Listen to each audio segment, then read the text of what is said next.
Here comes Jim, he's just swell, you can't tell, he does it for the money. Here comes Jim, tall and trim, put your hands together and welcome him.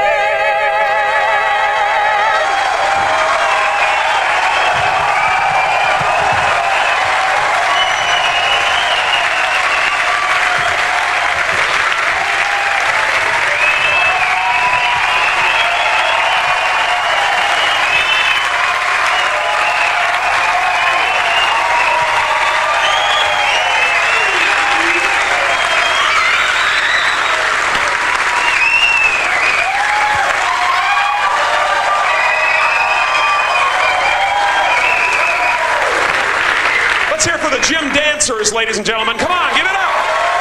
The gym dancers. Come on, let's hear it. The gym dancers, yeah. The gym dancers, woo! The gym dancers, all right. There they go. Give it to them.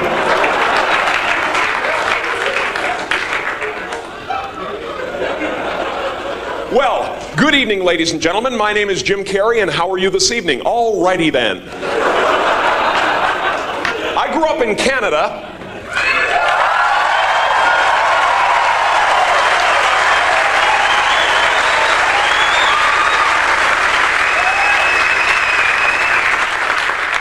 Is there anybody here from Canada?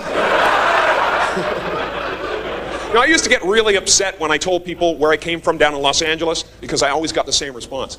Canada? Wow. Must have been cold. Now I just go along with them. Yes, Canada. It was a frozen, hostile wasteland. And there was much work to be done if we were to survive the elements. After boring a hole through the ice to find food, my good friend Nantuck and I would build an igloo to protect ourselves from polar bears and flying hockey pucks.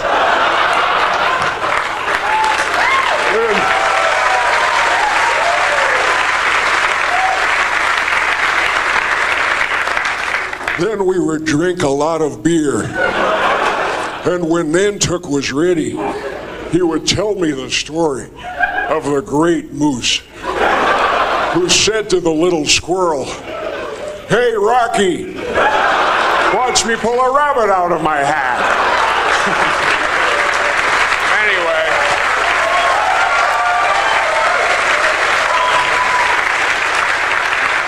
Anyway, I'm here tonight and I feel good. Really good. Excellent. Super. I just want to go.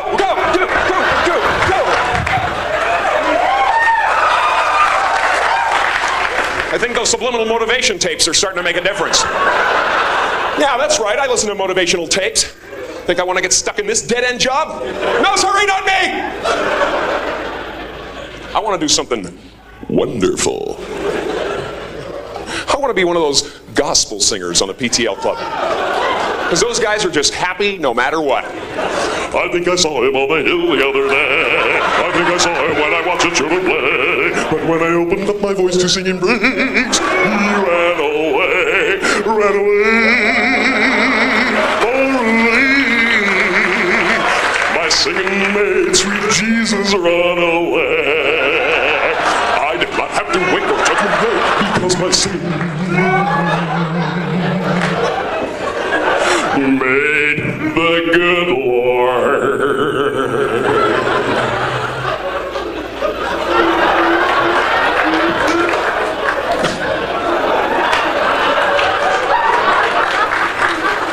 Imagine if you could actually be that happy. That would be powerful, man. People would be tunneling under the street to avoid you. They'd go, oh, man. Is that happy guy still out there? Honey! Looks like I'm gonna be late again. No, it's the happy guy. He's right beside the car. I can't get near it. Of course, if I wanted to be that happy, I'd have to forget all of my problems. And the only time I forget all my problems is when I'm right smack dab in the middle of a sexual orgasm. So I have them as often as I can. I'm having one right now. Ever have one of those really smooth orgasms? Turns you into Elvis? I think that's how Elvis got that way, actually. But that's my only escape, you know? Sure, I could go on a vacation, but I'd still be thinking about what I got to do when I come home. See, to me, an orgasm is like a mini vacation. But it's better because you can't think about anything when you're having one. Oh man, I'm way behind in the rent and everything.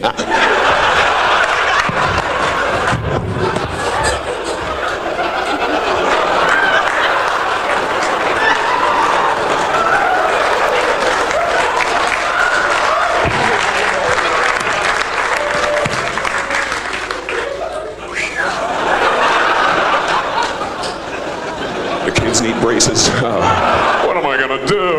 And you're right back into the pain of life, you know? But for 30 seconds, man, you're free. All you can think about is, what the hell am I gonna grab onto? And gee, I hope the person I'm with doesn't do anything stupid, like move. You ever been with somebody who wanted to just keep on moving? I used to keep a brick under my pillow for people like that. It's over, let it go!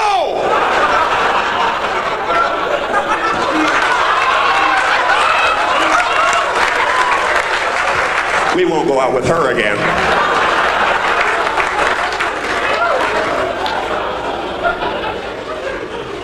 Oh. That's the only time. That's the only time I'm really, truly free.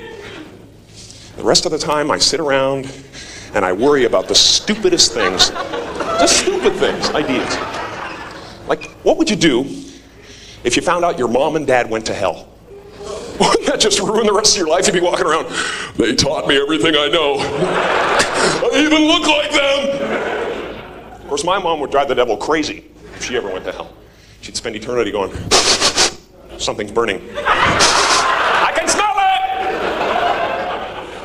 it! My mom could always smell something burning, man.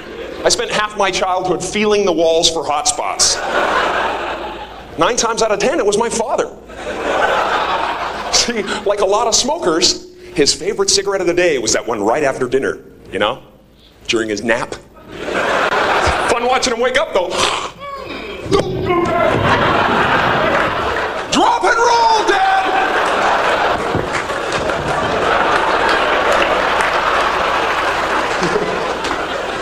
I just worry too much, though. I don't know.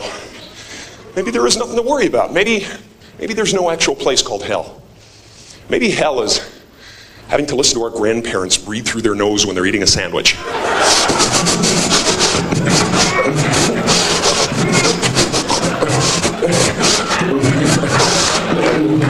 Get that humming thing.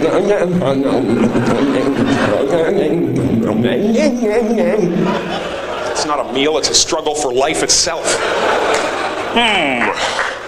I think I'll make another one. No!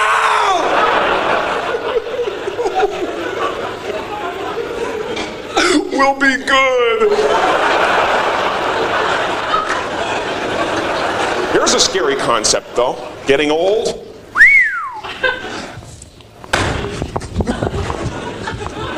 You can't do that. You gotta kiss that stuff goodbye, man.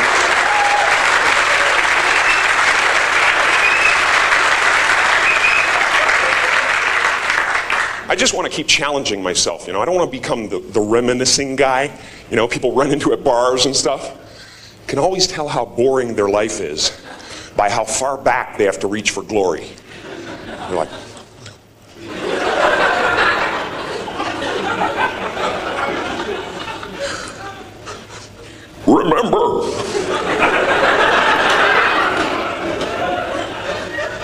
remember how fast I used to be when I was a sperm? I'll never forget the day of the big race. There were millions of us in the field, but I beat them all to fertilize that egg, mister. Back in the cervix, I was seaman first class. Don't want to be like that.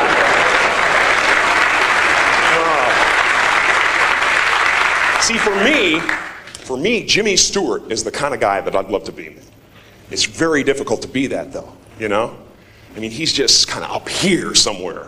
And I love him, man. He's a great example of somebody who's had an incredibly productive life. It seems like no matter what happens, no matter how bad things get, Jimmy Stewart can look at it in a positive way. Well, I guess we're going to have ourselves a nuclear holocaust. Well, hey, everybody, come on over to the window.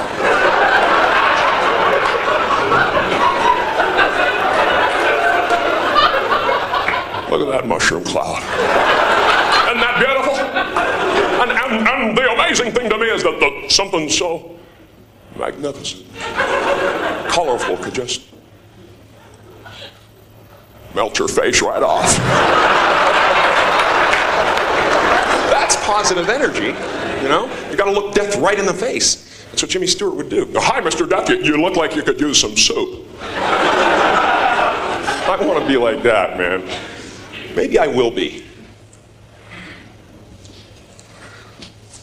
Maybe someday after I'm finished singing the gospel, I'll go even further and become a real holy man. And I'm not talking about the kind of holy man you see on TV, those TV evangelists. They're not holy men. They're just ambitious. I saw one guy who was so ambitious, he actually became jealous of the Lord. You could tell, it came out halfway through the sermon. He said, when I was a child, I wanted to be the Savior of the world. Then they told me that Jesus was the Son of God, and I realized it's all who you know. Very petty people, you know? You can't be like that if you want to be a holy man. And you got to be sure of yourself, too. When you make a decision, you cannot waver in any way. You got to stick with it. You never see Gandhi during a hunger strike sneaking into the kitchen in the middle of the night. Gandhi, what are you doing down here? I thought I heard a prowler.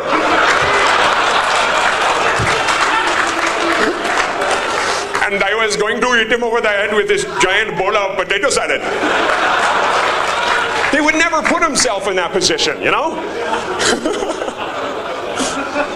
And you got to control your temper constantly, you know? You cannot fly off the handle at any moment. You got to be right in the center. You know, like Jesus was very composed his whole life. I mean, right up to the end.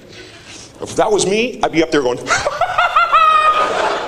great! Just beautiful! You guys are gonna get it.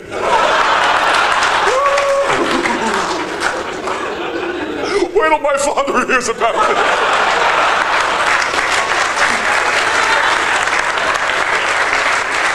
That'd be a whole different book, man. Then there are those weird impulses we get constantly, you know? We have to fight them off every day of our lives.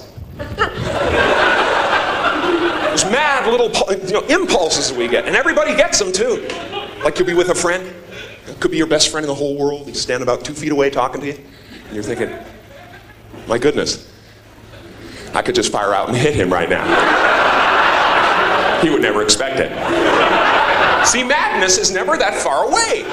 It's as close as saying yes to the wrong impulse. The people who stay sane are the people who can make those quick decisions. Should I stick my fingers into the fan? Or leave the room right now? Should I run the blade of this razor across my tongue? Or just finish shaving and move away from the sink? Come on, you're right there. You're like, but you don't, because luckily, most of us have that little voice inside our head that says, turning the car into oncoming traffic is counterproductive. Imagine if we didn't have that voice, man. I wouldn't even be here right now. I'd be in the Shark Tank at SeaWorld. He's got my legs! He's got my legs! We'd be apologizing till the end of time. Hi, how are you? Sorry, man. You guys enjoying the show? Wow, excuse me. Jeez. Sorry about that. It just came into my head and I made a decision. I don't know. It's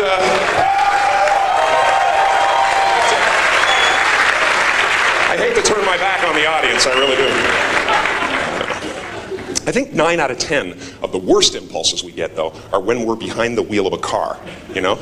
That's why I don't think it's a good idea to carry a gun in the glove compartment. Because chances are, if it's there, sooner or later, you're going to use it. Of course, then again, what are you going to do if somebody cuts you off on the freeway? Just let them go?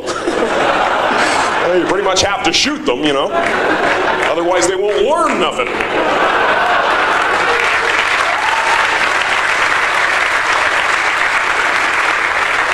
Or, say all of a sudden you have to go on a real killing spree and all you have is a knife. Well, after a couple of people, your arm is aching. You have to switch hands, and you look like a girl. Stop laughing and die, boy! Who needs that kind of aggravation, man? And there are automatic weapons on sale. That's why a lot of my friends are taking martial arts classes and stuff like that, which I think is a really good idea. Anybody into martial arts here? Come on! Right now, baby! Yeah! Just try to penetrate the crowd sense! He's a crustacean! Somebody get some boiling water! I think it's a good idea to know how to defend yourself, though. I really do. I just wish the people who took martial arts would master the technique before they go around showing it off. Because it's really annoying when they come up to you and go, "Hey man, I just learned this incredible new move in karate today, but you gotta come at me like this." Gee, is there anything I could do to make it easier for you? Well, maybe I could put my head under the back wheel of your car. Hey! I'm a mugger! Get me in the groin and pull my eyes out! That's how it goes down in the street. That's how it goes down, man. Give me your money. No! All right, then, I'm going to have to stab you. With my right hand in a lunging fashion. Try to keep your weight on the back leg. What world is this? What wonderful world! Gee, he does it all!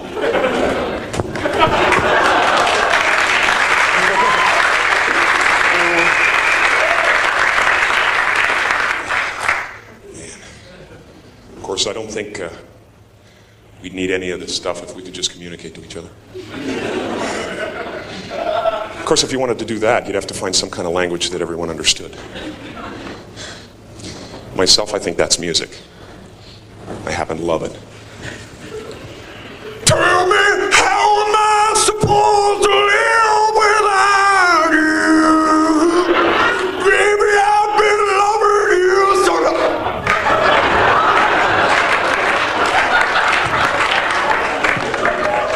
What happened to him? I don't know. He tried to sing like Michael Bolton and something just popped in his head. That guy tries really hard, doesn't he? No, he puts a lot into a song. Come on.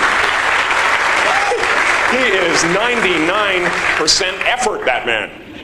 Certain morning sun, God, I hate to go to one of his concerts. By the end of it, he'd have a big bubble on his head. They want an encore. Cut me! I love the way he sings. I'm just afraid for him, that's all. And we should open up the parameters of the music we listen to. You know, it really bothers me that the people in this country don't know about the incredible pop music coming out of the Middle East right now. I'd like to be the one to bring it to the West. Come on, clap your hands, I'll do one last song.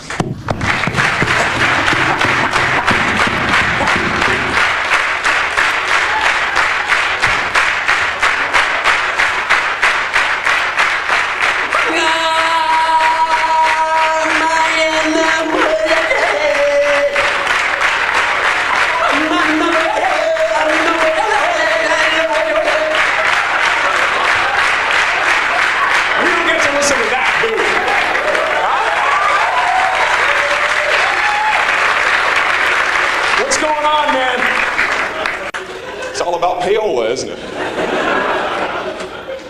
We should try to put ourselves in their shoes for a change. Wake up in the morning, pick the sand out of your teeth, turn on that radio dial.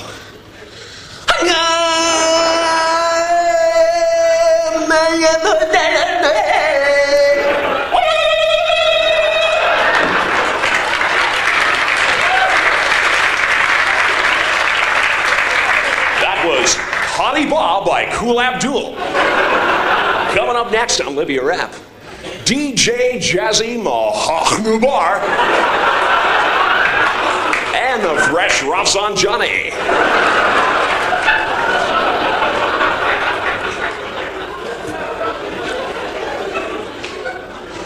But first, a word from our hostage.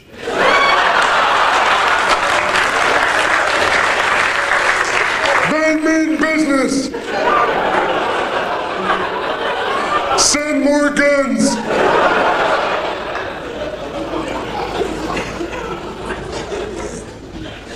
Communication.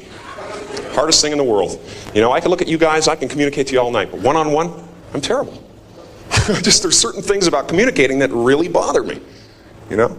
Like whenever I meet somebody new, I say, "Hi, how are you?" Most of the time when people hear that, they'll say something like, "Good, and yourself?"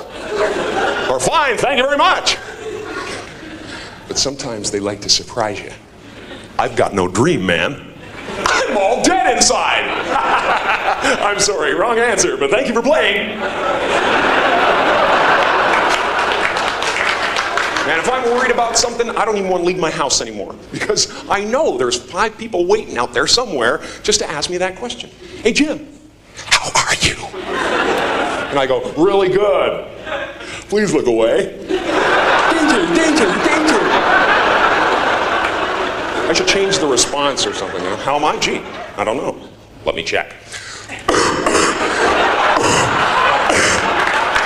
I'd like to do a few more tests.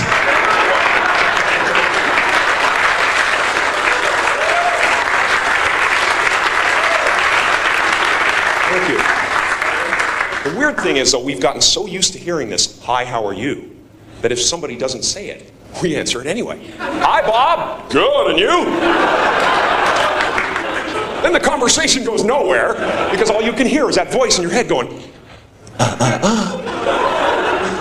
He thinks you're an idiot. He's gonna tell everyone. Kill him. Kill him. And you have to make one of those decisions again, you know?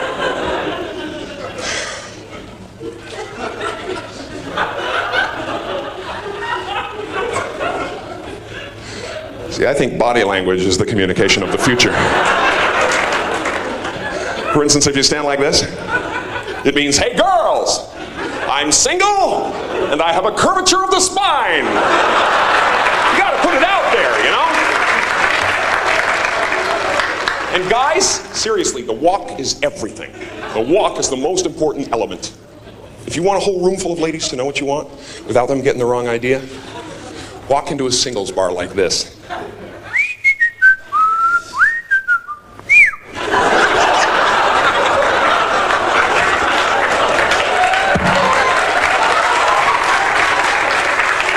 See, this puts out a definite message, you know?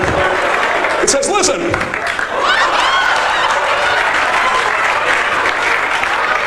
I could care less, but my crotch would like to buy you a beer." You gotta do something like that, you know?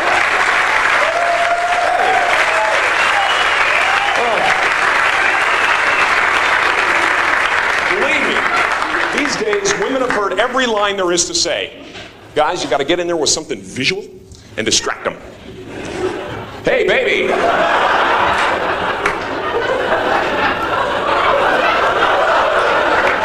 Come here for a second.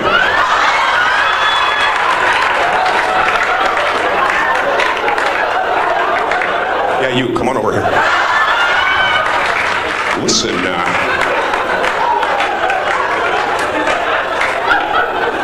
listen, do you find it unusually windy today?"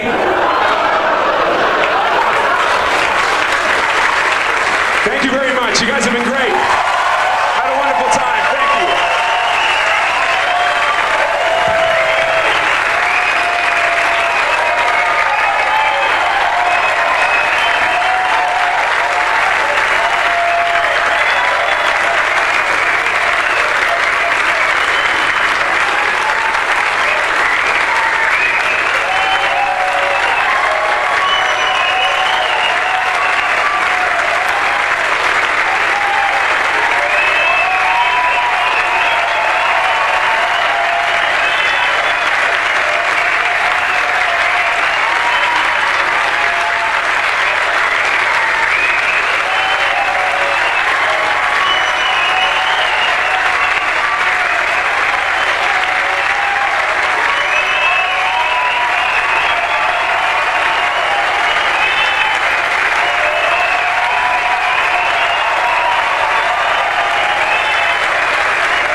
Here comes Jim, he's just swell. You can tell he does it for the money. Here comes Jim, tall and trim. Put your hands together and welcome him.